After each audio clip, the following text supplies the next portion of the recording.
تفتكر في حاجة ممكن توقف خطوبة قبل ما تبدأ؟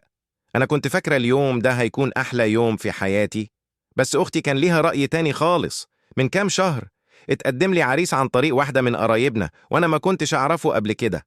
قلت لنفسي ماشي، خليني أقعد وأشوفه، لو ارتحت له خير ولو لأ خلاص. في اليوم اللي كان جاي فيه البيت كله كان متوتر، وأنا وأختي الصغيرة كنا في الأوضة اللي جنب الصالون بنحاول نسمع الحوار.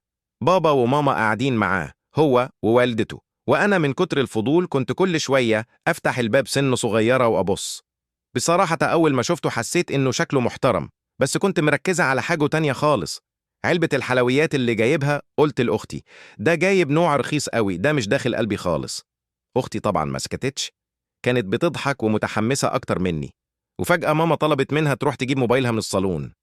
رحت متوترة وقايلة في قلبي يا رب ما تقولش حاجة تبوظ الدنيا، بس طبعا مستحيل.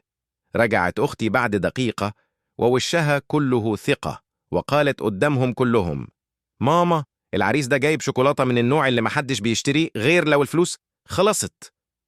الصالون كله سكت، والعريس بيحاول يضحك وبخجل، وأمه بتكتم ضحكتها، وأبويا ماسك راسه بإيده، وأنا نفسي أختفي من الوجود من بعدها. وأنا كل ما أفتكر الموقف ده بضحك وعايزة أقتل أختي الصغيرة اللي فضلت تقول ما هو أنا كنت صادقة.